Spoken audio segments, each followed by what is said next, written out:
Join spiritual feminist and empowerment coach Joni Advent Maher for Trust Your Sacred Feminine Flow. Listen in for intimate conversations about money, transformation, and feminine sovereignty. And now, your host, Joni Advent Maher. Welcome to Trust Your Sacred Feminine Flow. I'm your host, Joni Advent Maher, spiritual midwife and transformational guide. So I have a very special episode for you today. Rather than a one-on-one interview, we're going to do a virtual roundtable discussion with two wise soul sisters on a topic that's vitally important, releasing our martyr. So I'm delighted to welcome my dear friends and soul sisters, Maria Rodriguez and Sasha Padron. Welcome, ladies. Hello. Thank you, Joni. So delighted to have you. So I'm going to share a little bit with our listeners about each of you and how we arrived at this form and this topic. Right. So Maria is a clinical social worker and a spiritual evolutionary teacher, and she is dedicated to unleashing the power of grace in the world through Core de Grace and her school of wisdom, leadership, and social change. She's here to challenge standard thinking, broaden and deepen perspectives, inspire and encourage guided action, and create change within us, between us, and around us. In other words, she's here to choose to evolve and in turn help the world evolve through the wisdom and the heart of grace. So let's breathe that in a moment. And Sasha is a doula mentor. She is a birth worker, a yoga instructor, a trainer and community weaver with a mission to weave love and inspiration back into the social fabric of our birthing and parenting culture. She's here to help all those she works with awaken to their inner resilience and power and to connect with the higher possibilities of what the path into parenthood has to offer us as social, emotional, and spiritual beings. She is committed to exploring pathways that help us aim for the highest and greatest expression of our human potentials.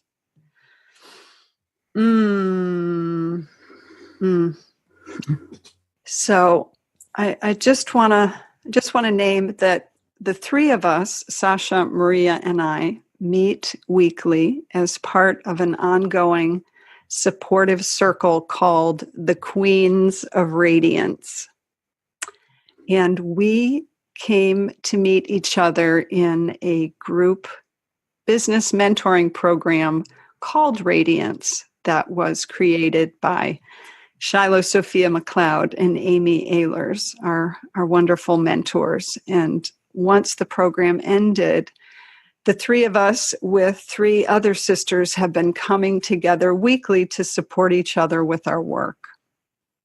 And I just want to name that because I think it is so important for us as women to have our circles and to have those women in our life that inspire us, that hold us accountable, that champion our success, and that have our back.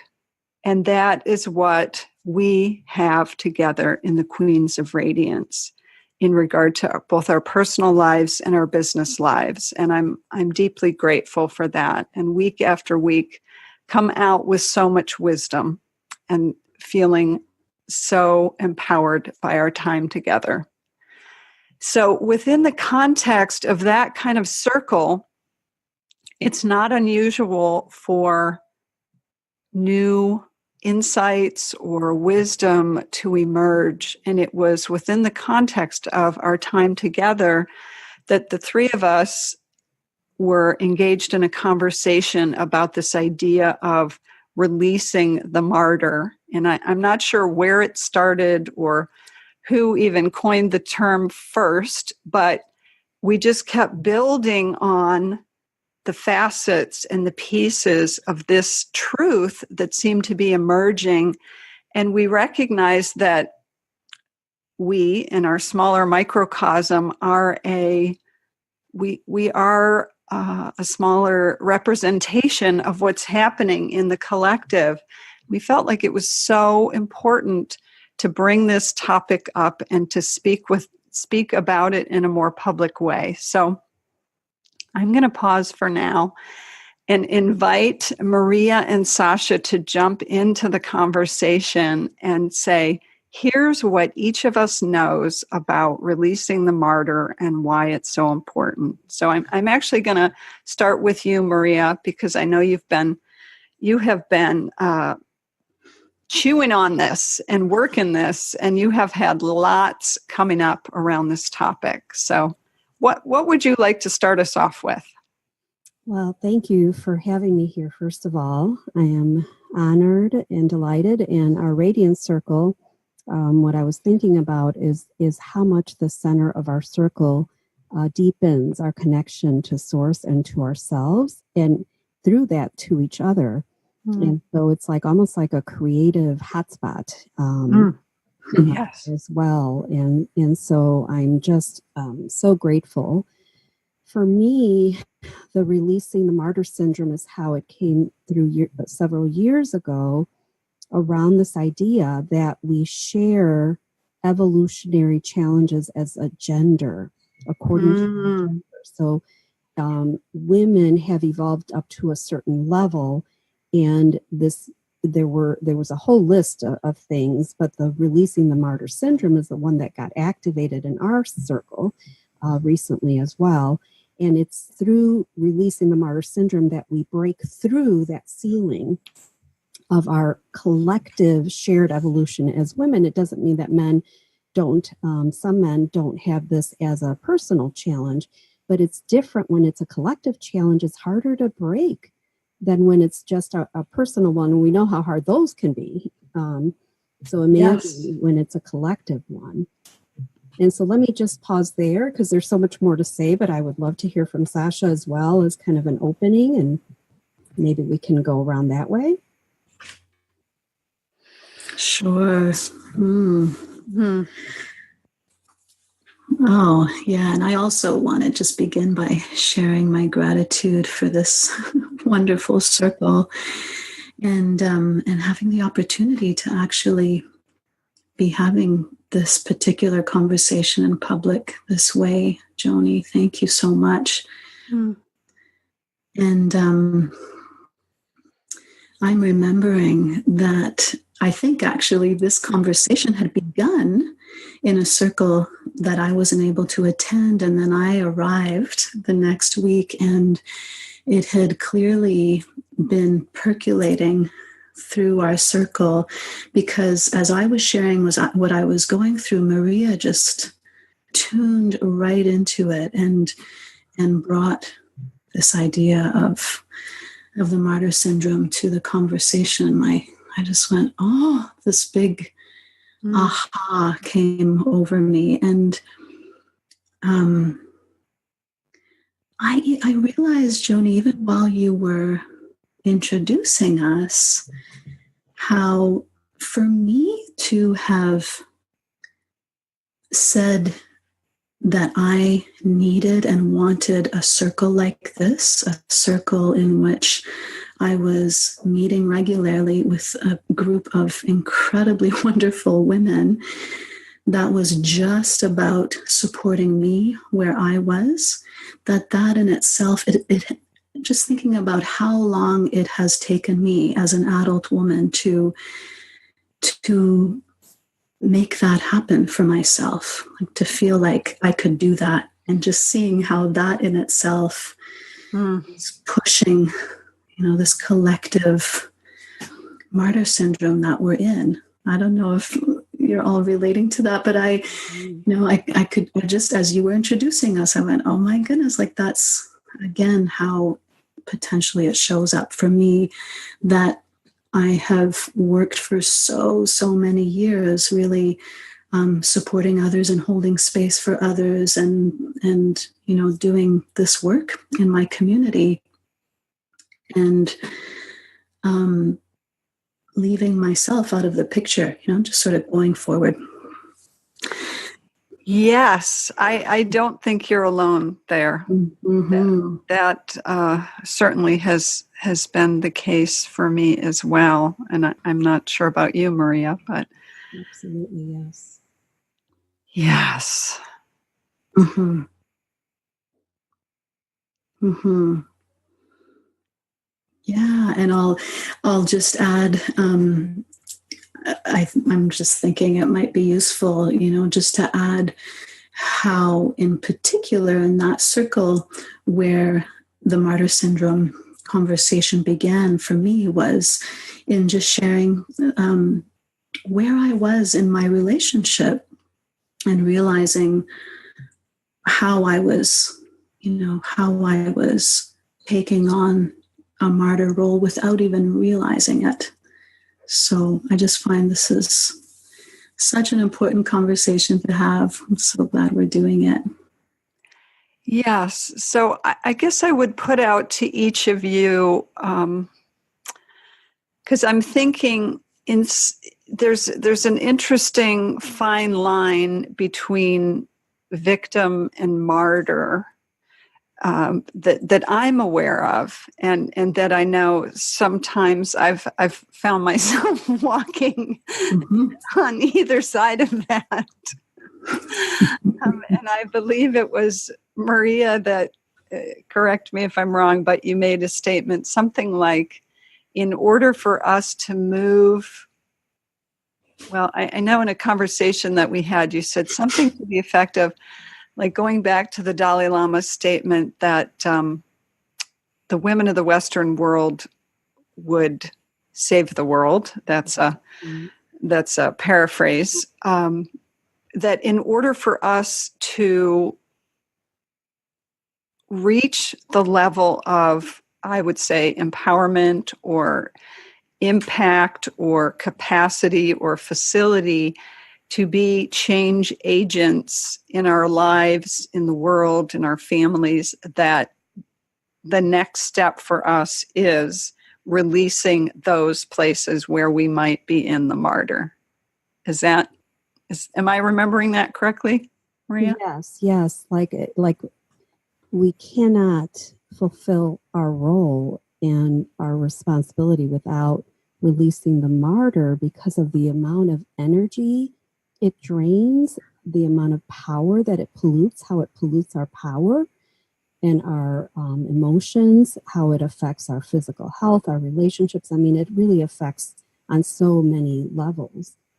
And so there's this feeling that I have whenever I think about it, that it's really almost like, I don't mean to be dramatic, but like a life death for me personally, like I could feel how much my physical health is impacted by, especially as my awareness of how darn prevalent this is. Like, oh my gosh, like I'm seeing it everywhere now, like there's my martyr, and there's things I never associated, because I almost had a sense of like martyr as a Saturday Night Live persona, like one of those kind of. And so I wasn't aware of what the martyr really means, and how prevalent, how it shows up in so many ways. Like what Sasha, you were saying, that's one of the ways that I've been breaking or breaking the hold of the martyr on me, is with my husband, and how we address parenting responsibilities, for example. Like that's like a big one. And so I can go into that a little bit more later, but it create the amount of stress and weight that I felt when I was in the martyr syndrome compared to how supported I feel. It doesn't make the situation at hand, less real and less, relevant, but my experience with the situation, with the challenge before me, is completely different. It's one of being more grounded and supported and more balanced than the way that I experience it when my martyr's in charge. And those habits, because a lot of them are ingrained lifetime habits. Mm. Mm-hmm. Yes. Yes. And what I would add is, because I keep going back to this distinction between the victim and the martyr, keeps coming up. So I'm just going to speak to it. And my sense is that, when we're in our victim, we are feeling like it's being done to us.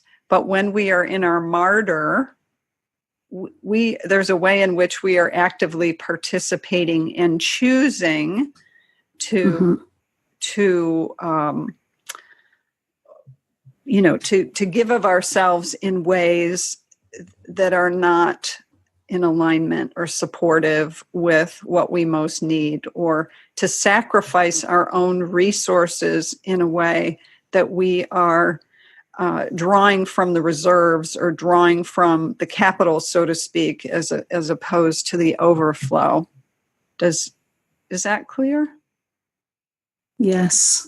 Because I think it's really important to articulate. So what does it mean? What does it mean to be an our martyr, and how does it show up? And I appreciate you, Maria, speaking to the specifics of in your relationship. And I know certainly for me it shows up most often in my family relationships as well, with my husband and my daughter.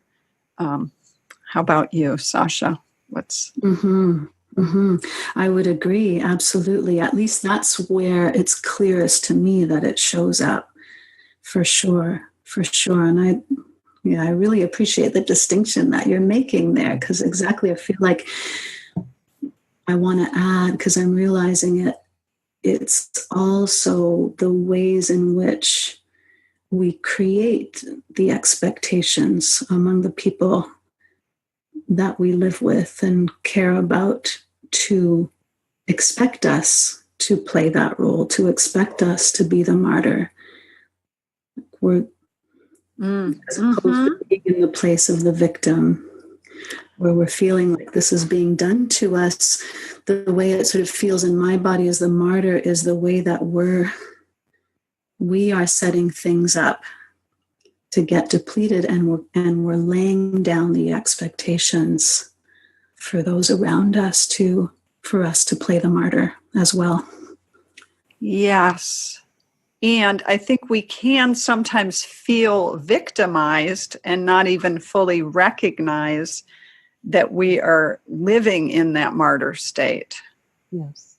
Yeah. Yes. Yeah.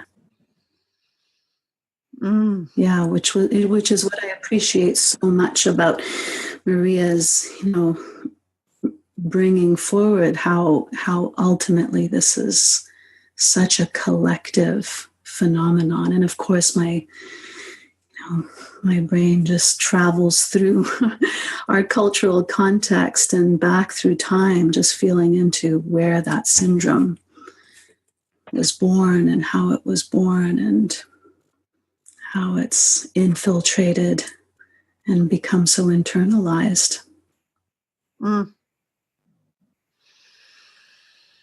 Yes.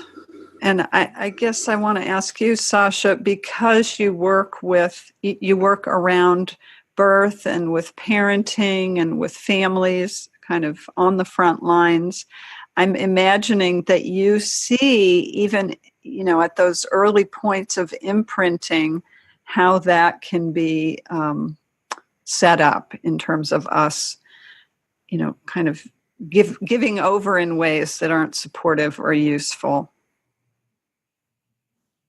Oh, absolutely. Absolutely. And going right back to even having baby in our arms, if you're referring to mothering and, just even the way that we are giving birth to our babies. Yes. There's a way in which that martyr syndrome is just so laid into the fabric of the way we are giving birth to our babies, sort of even, in the most dramatic sense, the image of woman lying back.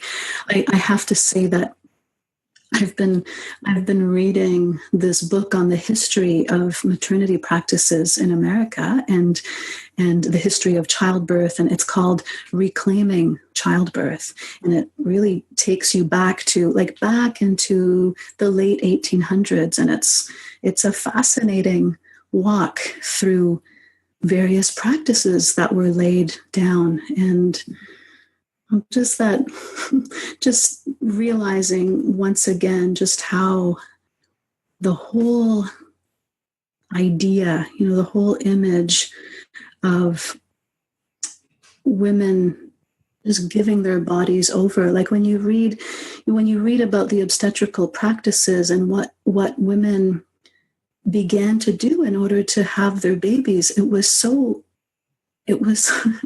incredible just how much they gave up, from any amount of power, of their own internal power, to just laying down on a table, being put to sleep, using forceps. And I realize, I just want to be mindful and careful as I'm talking about all these images, but there's an uncanny relationship there to this image of the martyr, of the woman just giving of her flesh and of her body and handing over her power completely to have a baby. And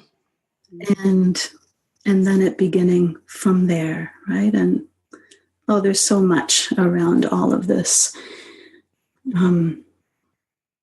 Yes. So I guess I am questioning, the questions I have for us to speak to is, okay, so as a collective, what are we getting out of this?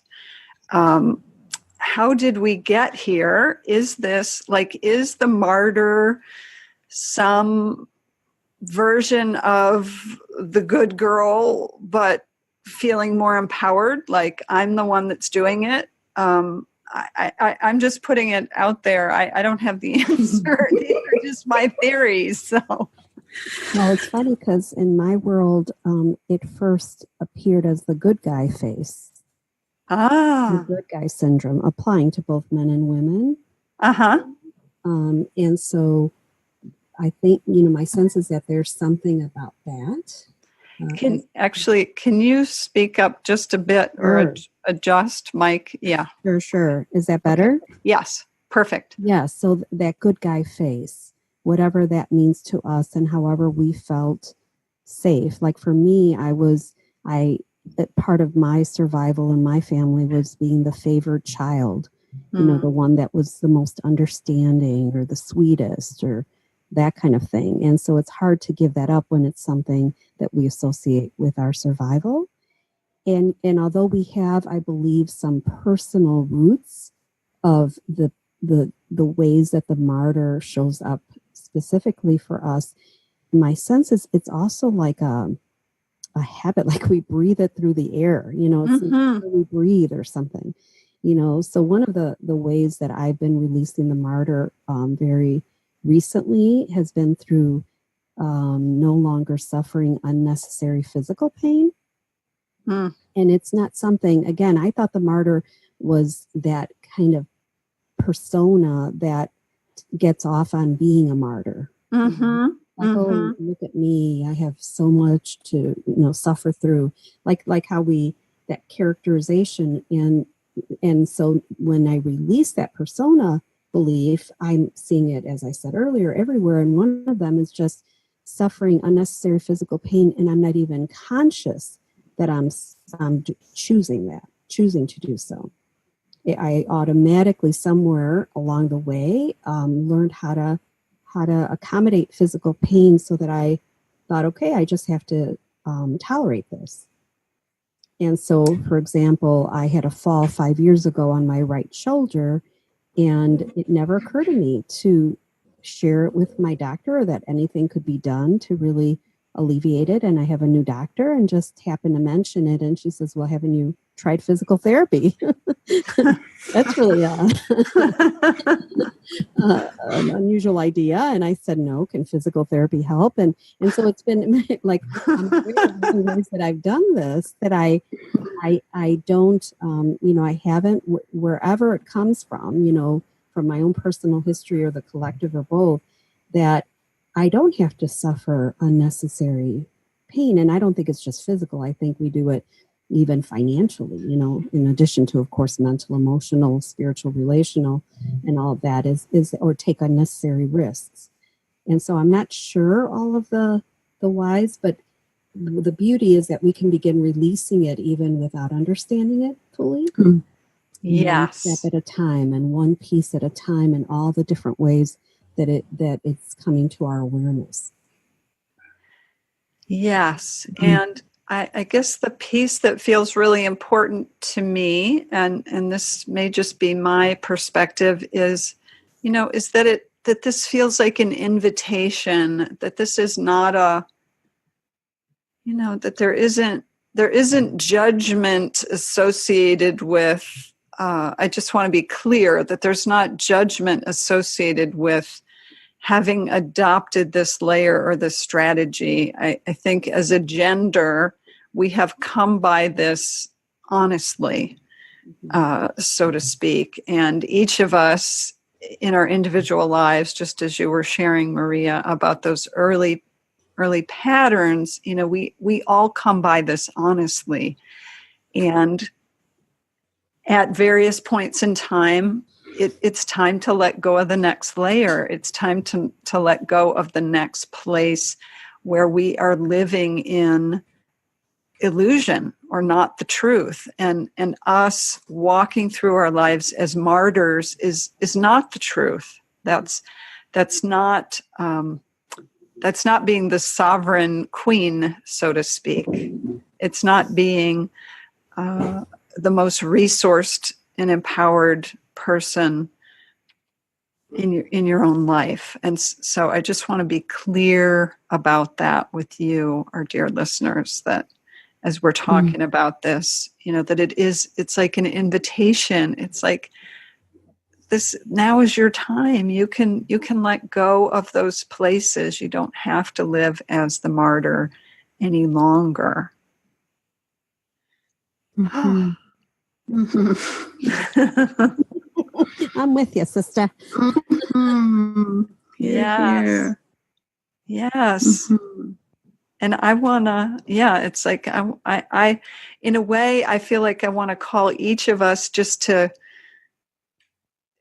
commit to finding a way in our lives. Because for me personally, I know that I am so accustomed to, whether it's giving the best or the finest to my husband and my daughter, and then, taking what's left for me, or putting their needs or desires first. Like for many years, I did that, and then squeezing mine in there, and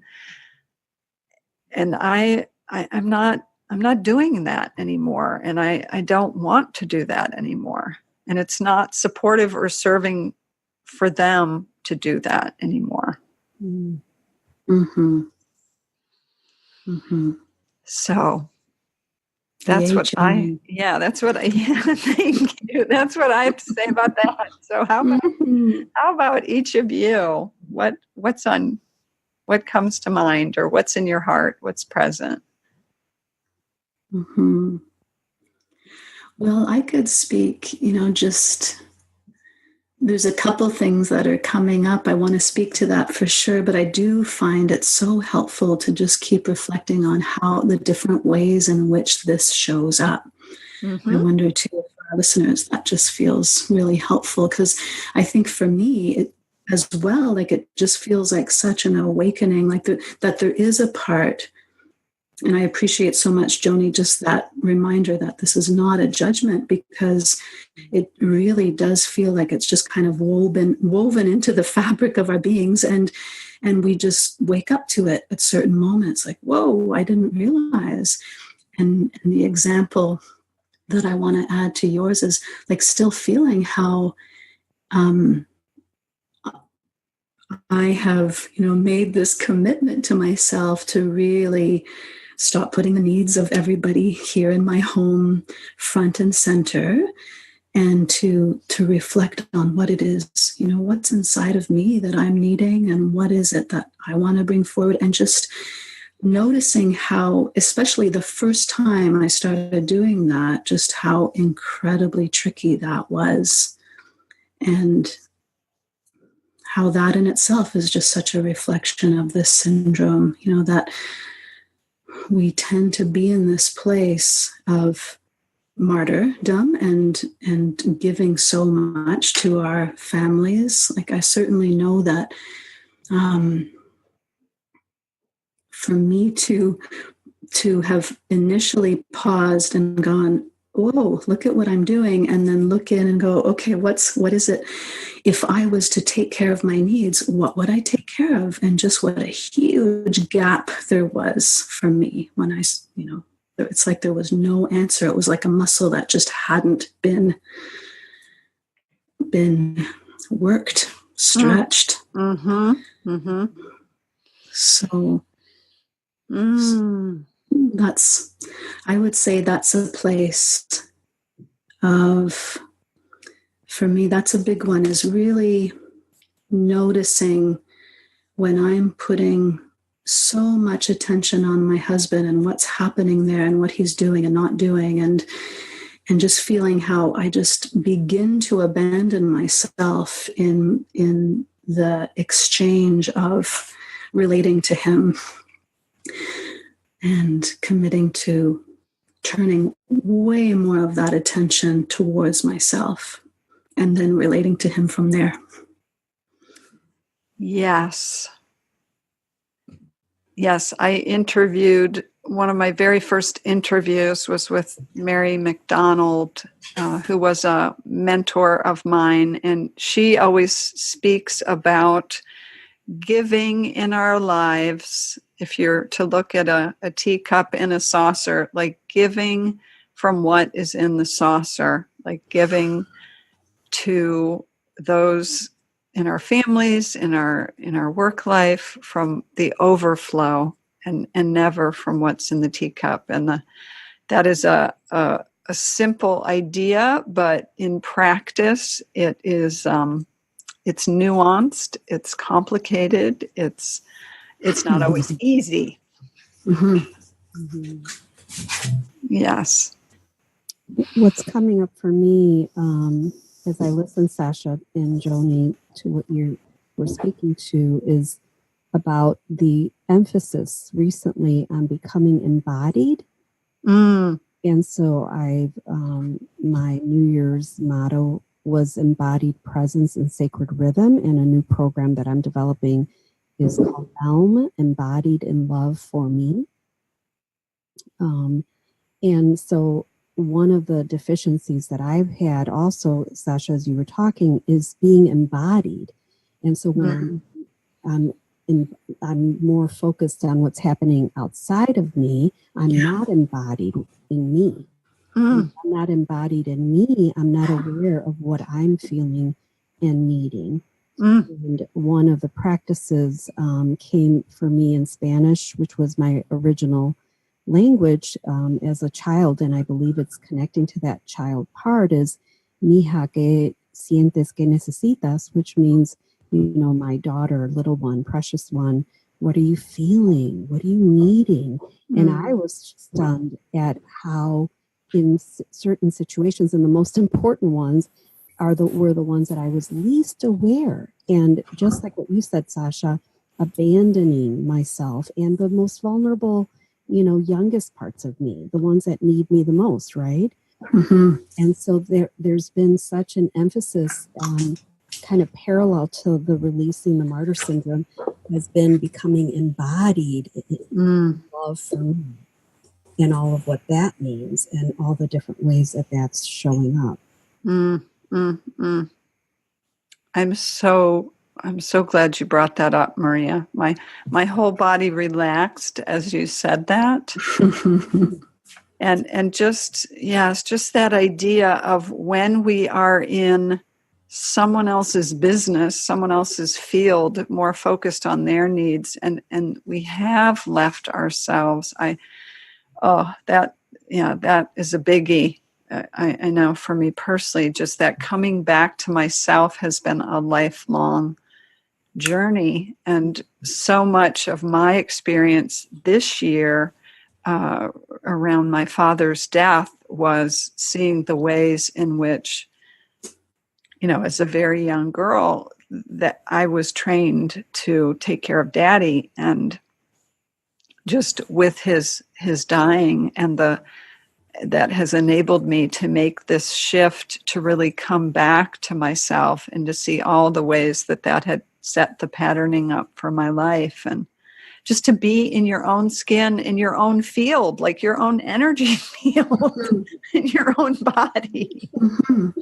What a novel idea, huh? Right. Yes. Yeah. Did you have something, Sasha? Well, it's like what I'm wanting to add is, and to feel good and comfortable there. Yes. To feel good. Yeah. Yeah. Yeah. Oh, yes. Yes. Right. Well, it's interesting because I know, Maria, you were speaking about the coming back to your body this year, and each year I choose a word for myself. And for me this year, it was sumptuous, as the two of you know. And it really, in a way, was a similar intention of coming back to my sensual body. And of course, supporting, I have women that are in a program with me as well, walking through how do we live sumptuously in our lives and in our bodies. And it seems to me, Sasha, the work that you do is all about how do we get comfortable in our bodies. Yeah. And that early matrix of, mama baby bonding and how that sets it all up. Yes, absolutely. How do we get comfortable with it, and how do we listen to it and move from it and be informed by it and trust it? And yeah, it's amazing how there's such an incredible landscape within us that I'm going to venture to say that this martyr syndrome has disconnected us from. And just how rich it is, like when just listening to you, Joni, and realizing, it's like creating that connection again and coming back into ourselves and feeling the comfort there. And then how the well is infinite in terms of what we can connect with. Our power, the sumptuousness, the sensuality, the love, how we're just so hardwired to connect and to love, and we know now that that's all the chemistry that's happening when we're birthing our babies, and there's just so much happening in our bodies physiologically, biologically, that is resonating on this emotional, social, psychological level to receive our babies and adore them and love them and bond with them and connect with them. And they too their little bodies are just vibrating with so much hormonal action and chemistry and partners as well. Like anybody close to a birth or involved in a birth, when it's in a setting, when it's in an environment that really supports all of these things, the sort of physiological process, everybody is attuned and vibrating to what our bodies are encoded to feel. And it all comes down to connection and love, and just how that gives us so much information to raise this little being who's so new and unique. So yeah, there's so much to gain from exploring this topic. Yeah.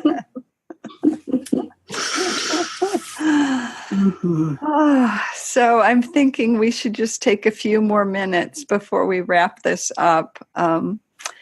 So I'm going to suggest that we each just say what's true in the moment for us, as we are in this point in the conversation where we are with this subject. Like what wants to come through each of you? I know, Sasha, you just shared, but Maria, like what do you want to?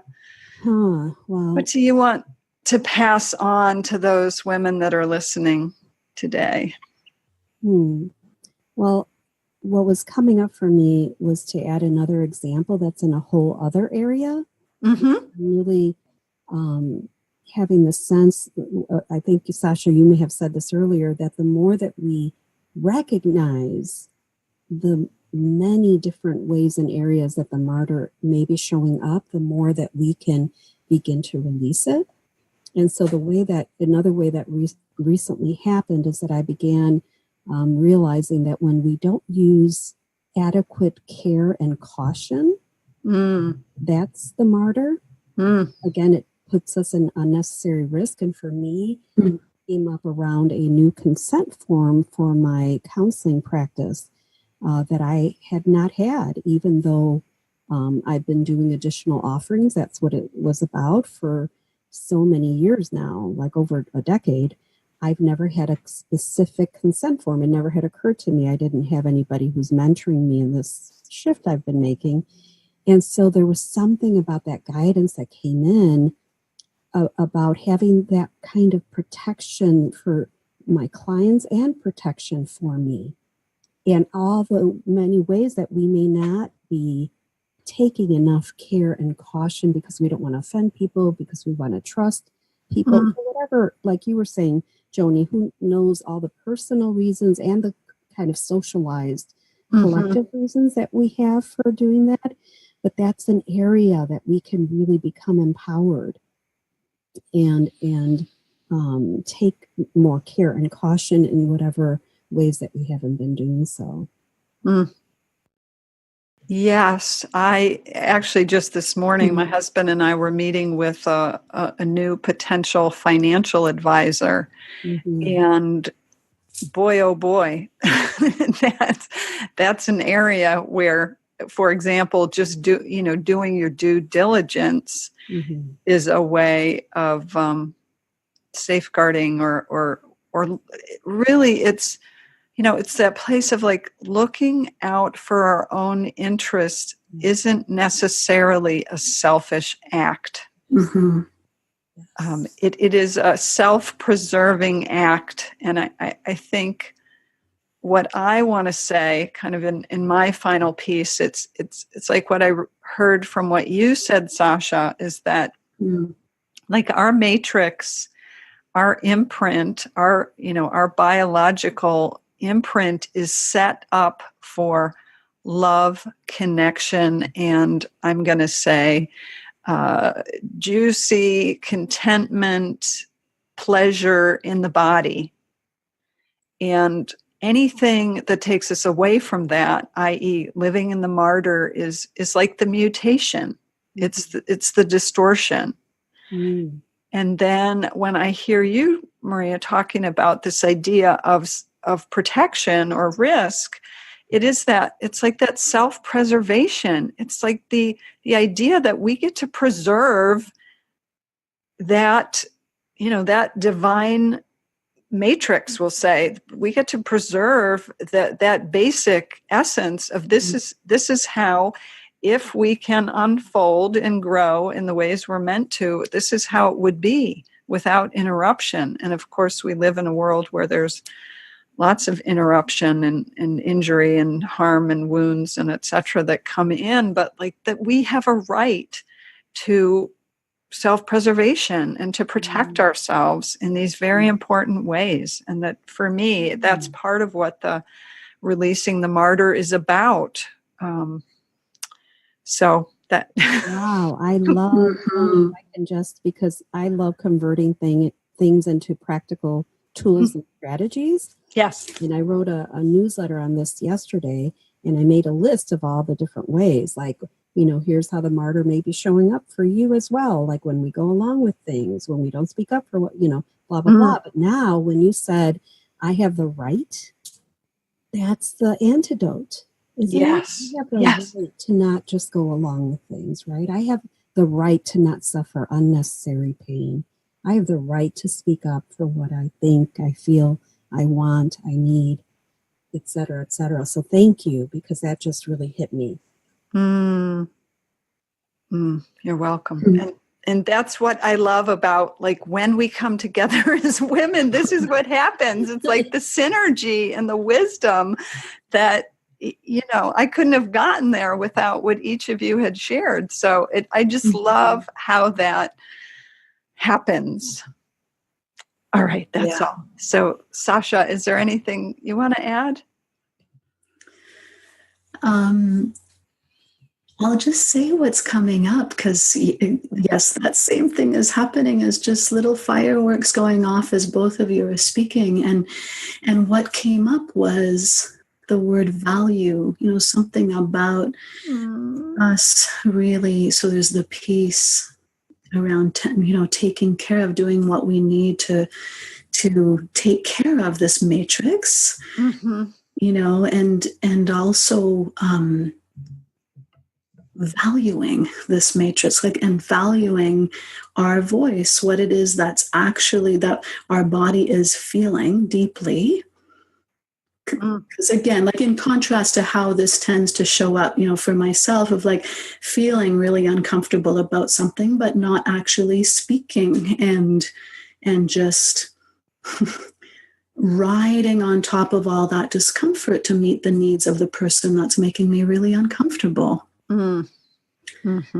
So as one example, the other example is of giving of myself without there being an exchange, without being compensated, like feeling like that's okay somehow, or even that, and I should say these things as they are things that are in the past, because I have the ways in which this used to show up. So just, really valuing our own knowing and our own voice to speak our truth, and also valuing our gifts and what we have to offer, and that there is abundance here, that we don't need to sacrifice ourselves. Our well-being, our financial well-being, our what keeps us thriving and growing. Yes, which takes us back to, I think both of you have mentioned in your own unique ways that we are an outpicturing of this deeper source, or that we have access to this deeper resource. That is unlimited and abundant, and it's the place where the spiritual or the mystical kind of infuses our physical experience here in our relational experience. So, what a delight to be with both of you and to try this new adventure out together. Yeah. So I want to say thank you to each of you. Thank you, Joni. Yes. And I do want to share for those that are listening, if they wanted to check out your individual work, I will include your website in the show notes, but I will also say what they are here, which for Sasha Padron, hers is the centreforgrowingfamilies.ca, and that's center spelled CENTRE. And for Maria, it's courdegrace.com, and that's core as in the French version of heart, COUR, and then DE. grace. So Amazing thing that you're doing here, Joni. Thank you. say that. Can you say that one more time? Sure. It's an amazing thing that you're doing here with this podcast, and I'm just honored to be a part of it, and just sending blessings to you and to all of the listeners who are receiving and blessing you. Thank you. I deeply appreciate that. Yes. Yeah. Thank you so much for doing this, Joni. You're very welcome. And thank you again to each of you. And I just want to say to my listeners, like, aren't these women just amazing? Like, when we come together every week, I think, how can I share the wisdom of these women with the people that listen to my show? So, am I right or am I right? I mean, aren't they brilliant? So I want to thank you, my dear listener, for being with us today on this fun new adventure. And as always, to remind you to trust what your heart knows.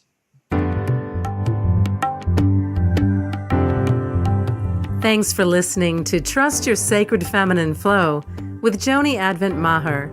If you like what you heard, the best compliment you can give us is to share our podcast with a friend and subscribe, rate, and review our podcast at iTunes.